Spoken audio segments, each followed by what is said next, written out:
এই পাকোড়া আছে গো, পাকোড়া একেবারে গরম গরম পাকোড়া। খেতে চাইলে জলদি করে চলে আসো, ফুরিয়ে গেলে কিন্তু আর পাবে না।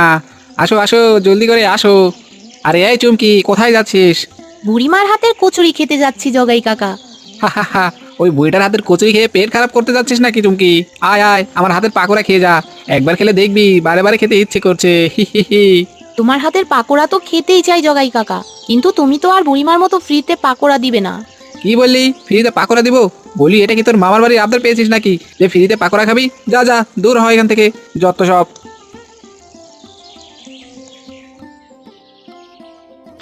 বাহ বুড়িমা, তোমার হাতের কচুরির তুলনা হয় না গো। খেতে যেমন মজা তেমনই সুস্বাদু। আহা, ইচ্ছে করে সবগুলো কচুরি আমি একাই খেয়ে নেই। হা হা হা, কি যে বলিস না কালু, সব তো আর খেতে পারবি না। যতটুকু খেতে পারিস ততটুকুই খা। ও বুড়িমা, সব কচুরি কালুদা খেয়ে ফেললে আমরা কি খাবো গো? আমাদের না খাইয়ে রাখবে নাকি? না রে চুমকি, না খাইয়ে রাখবো কেন? তোরাও তো খাবি। দাঁড়া, তোকেও কচুরি খেতে দিচ্ছি। তো আজ কচুরির বদলে কি এনেছিস? বুড়িমা, আজও কচুরি খেয়ে টাকা দিতে পারবো না, তবে একটা কৃষ্ণনগরের পুতুল এনেছি। বাবা বানিয়েছে, সেখান থেকেই নিয়ে এসেছি। তুমি এই পুতুলটার বিনিময়ে আমাকে কচুরি খেতে দাও। কৃষ্ণনগরের মাটির পুতুল? দে দে, মাটির পুতুল সাজিয়ে রাখতে আমার বেশ ভালো লাগে। আমি মাটির পুতুলের বিনিময়ে তোকে কচুরি খেতে দিচ্ছি।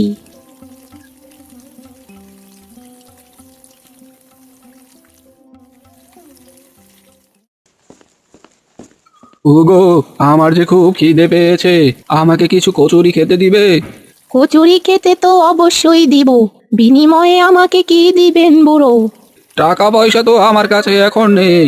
মোরলের কলা বাগানে কাজ করে যে টাকা পাই, তা দিয়ে যে খুব কষ্টে সংসার চলে। তবে মাস শেষে তোমার পাওনা টাকা দিয়ে দিতে পারবো।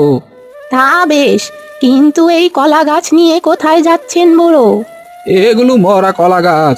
মোরলের কলা বাগানে কাজ শেষে এই মরা কলা গাছগুলো বাড়িতে নিয়ে যাই, যাতে রোদে শুকিয়ে কিছুটা লাকড়ি বানিয়ে পুড়তে পারি।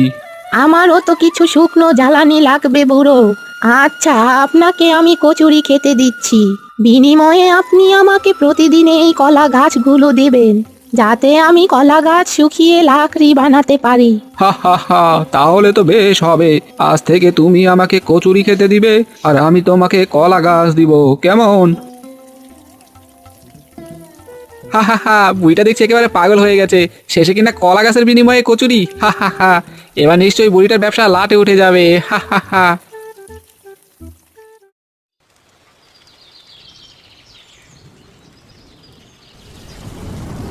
এই রে, আজ দেখছি খুব বৃষ্টি হচ্ছে। এভাবে বৃষ্টি নামতে থাকলে তো গ্রামে আবার বর্ষা দেখা দিবে। আর বৃষ্টির জলে যদি একবার বর্ষা হয়ে যায়, তাহলে তো আমার দোকানটা একেবারে ডুবে যাবে। কারণ আমার দোকানটা যে একেবারে নদীর কিনারায়। না না, আমাকে কোনো কিছু একটা করতেই হবে, নয়তো দোকানটা ডুবে গেলে আমাকে না খেয়ে থাকতে হবে। হে বিধাতা, আমাকে সাহায্য করো।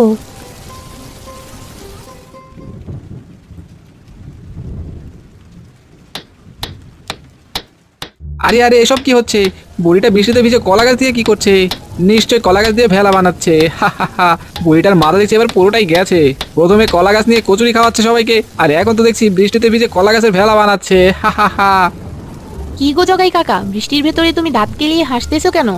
হাসবো না তো কি করবো রে চুমকি? আশেপাশে পাগল ছাগল থাকলে তো একটু হাসতেই হয় নাকি? হা হা হা। মানে কি সব বলছো তুমি? তোমার আশেপাশে তো তুমি একাই, তাহলে পাগল ছাগল কোথায় পেলে? দেখ চুমকি দেখ, বুড়িমার কাণ্ড কারখানা দেখ। প্রথমে কলা গাছ নিয়ে কচুরি খাওয়াচ্ছে, এখন তো বৃষ্টির ভেতরে ভিজে কলা গাছের ভেলা বানাচ্ছে। বলি, কলা গাছের ভেলা বুড়িমা মাথায় দিবে নাকি কাঁধে নিয়ে হাঁটবে? হ্যাঁ, আরে তাই তো, বুড়িমা বৃষ্টির ভেতরে কলা গাছের ভেলা কেন বানাচ্ছে? না না, আমাকে কাছে গিয়ে তো দেখতেই হয়।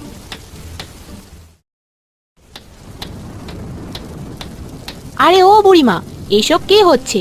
তুমি বৃষ্টির ভেতরে হোটেলের সামনে তাঁবু টাঙিয়ে কলা গাছের ভেলা কেন বানাচ্ছ? আরে চুমকি যে, তা তুই বুঝবি না, তোকে সব পরে বুঝিয়ে বলবো।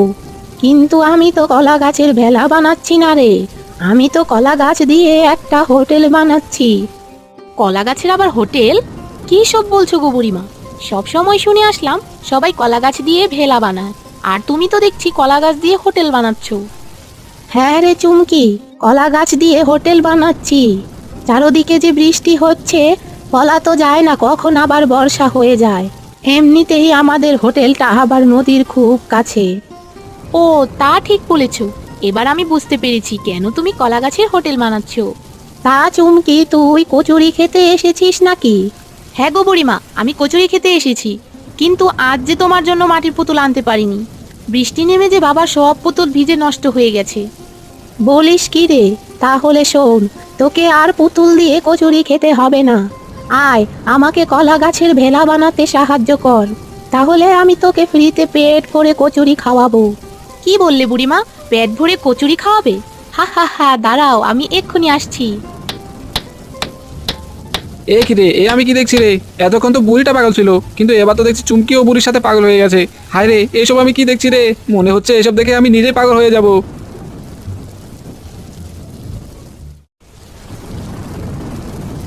এ রে, আজ বৃষ্টি দেখছি খুব বেড়ে গেছে। এই বৃষ্টির ভেতরে আজ পাকোড়া বিক্রি করবো কিভাবে? বেশি বৃষ্টি নামলে তো পাকোড়া কম বিক্রি হয়। ওইদিকে পাগলি বুড়িটা তো কচুরি খুব জমিয়ে বিক্রি করছে। সত্যি বলতে এই বৃষ্টির ভেতরে আমারও কচুরি খেতে খুব ইচ্ছে করছে। না না, অনেক হয়েছে। এবার জলদি করে হোটেলে গিয়ে গরম গরম পাকোড়া ভাজি।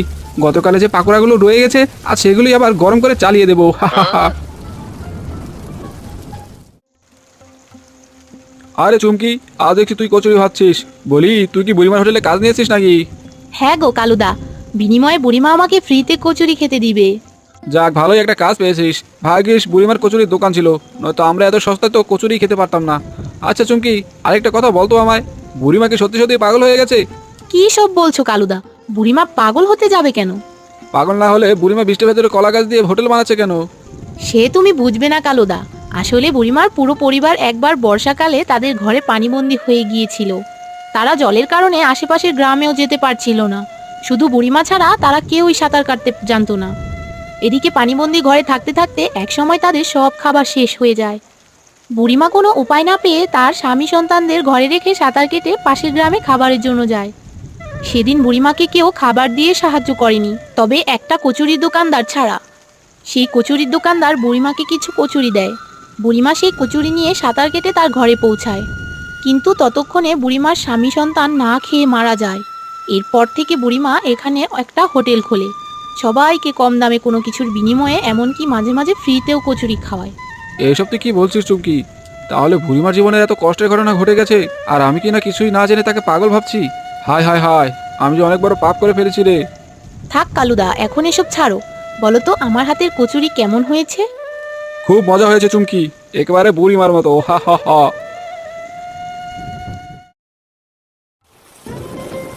যাক বাবা, অবশেষে তাহলে আমার কলা গাছের হোটেলটা বানানোই হয়ে গেল।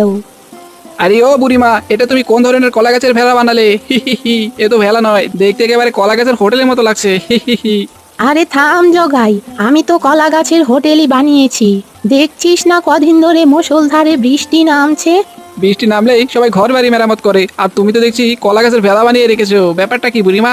শোন জগাই, বৃষ্টির জন্য কেন কলা গাছের হোটেল বানিয়েছি সেটা সময় হলেই তুই বুঝতে পারবি। এখন আমি যাই, আমার যে অনেক কাজ আছে। হ্যাঁ যাও যাও, আমিও দেখবো মরুভূমিতে তুমি কি করে কলা গাছের ভেলা ভাসাও। হি হি হি।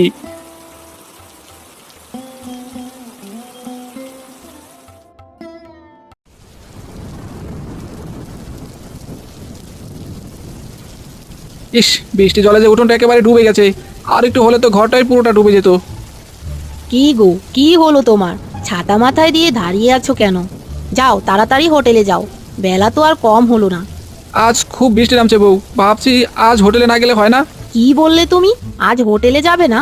বলি, হোটেলে না গেলে সংসার চলবে কি করে শুনি? টানা কদিন ধরে তো মুষলধারে বৃষ্টি নামছে। এভাবে চলতে থাকলে তো এক সময় না খেতে পেয়ে মরবো সবাই। যাও যাও, আর দেরি না করে এক্ষুনি হোটেলে যাও। আচ্ছা ঠিক আছে বাবা, আমি এক্ষুনি যাচ্ছি। এই বৃষ্টির ভেতরে যে কি করে হেঁটে যাবো কিছুই তো বুঝতে পারছি না। শোনো, বলি আরেকটা গামছা দেবো? উঠোনের জলে তো একেবারে ভিজে যাবে। না থাক, তার আর দরকার নেই। বললাম আজ হোটেলে যাব না, কিন্তু তোমার জন্য তো যেতেই হবে। ভিজে গেলে গেলাম, তবু তোমার কথা মতো গিয়ে হোটেলটা খুলি।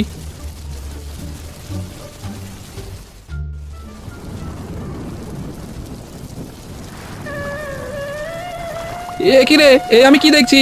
আমার হোটেলটা যে একেবারে জলে ডুবে গেছে। হায় হায় হায়, এ আমার কি সর্বনাশ হয়ে গেল রে। আমি এখন কি করে হোটেলের ব্যবসা করব? হোটেলের ব্যবসা করতে না পারলে যে বউ বাচ্চা নিয়ে না খেয়ে মরতে হবে। হে বিধাতা, আমাকে সাহায্য করো। আরে আমি কি দেখছি? বুড়িমার কলা গাছের হোটেলটা দেখছি জলের উপরে ভাসছে। ইস, আমি যদি বুড়িমার মতো এরকম একটা কলা গাছের হোটেল বানাতে পারতাম, তাহলে আমার পাকোড়ার হোটেলটাও কলা গাছের উপরে চালিয়ে নেওয়া যেত। আরে এই জগাই, জলের ভেতরে আর কতক্ষণ দাঁড়িয়ে থাকবি? আয় আমার কলা গাছের হোটেলে আয়। দাঁড়াও বুড়িমা, এখনই আসছি।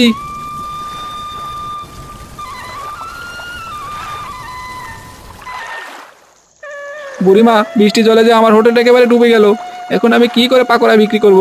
পাকোড়া বিক্রি করতে না পারলে যে বউ বাচ্চা নিয়ে না খেয়ে মরতে হবে। থাক জগাই, আর কান্না করিস না। যা হবার ছিল তা তো হয়েই গেছে, এখন কান্না করে কোনো লাভ নেই। শোন জগাই, আমি তো কচুরি বিক্রি করি। তুই চাইলে আমার এই কলা গাছের হোটেলে পাকোড়াও বিক্রি করতে পারিস। কি বললে বুড়িমা? তুমি আমাকে সত্যি তোমার কলা গাছের হোটেলে পাকোড়া বিক্রি করতে দিবে? হ্যাঁ গো জগাই কাকা, বুড়িমা তোমাকে সত্যি সত্যি এই কলা গাছের হোটেলে পাকোড়া বিক্রি করতে দিবে। বুড়িমা, তুমি আমাকে ক্ষমা করে দাও। আমি না বুঝে তোমার এই কলা গাছের হোটেল নিয়ে কত হাসি ঠাট্টা করেছি। আসলে আমি বুঝতে পারিনি যে সামান্য বৃষ্টি জল থেকে বর্ষা হয়ে যেতে পারে। শোন জগাই, ফোঁটা ফোঁটা জলও কিন্তু মহাসাগরে পরিণত হয়, তাই কোনো বিষয় নিয়ে আমাদের হাসি ঠাট্টা করা উচিত নয়। আরে ও চুমকি, আমাকে কিছু কচুরি দিতে পারবে? হ্যাঁ গো কালুদা, পারবো। আরে ও জগাইদা, তোমার পাকোড়া আজ ভাজুনি? এই বর্ষার ভেতরে পাকোড়া খেতেও কিন্তু দারুণ লাগে, বুঝলে? চিন্তা করো না কালু, কাল থেকে আমি বুড়িমার সাথে পাকোড়াও বিক্রি করব। আরে বাহ, বলো কি জগাইদা, কচুরির সাথে পাকোড়া পেলে তো একেবারে জমে ক্ষীর হয়ে যাবে। হা হা হা। হ্যাঁ রে কালু, তোদের তো জমিয়ে খিরি খাওয়াবো। হা হা হা।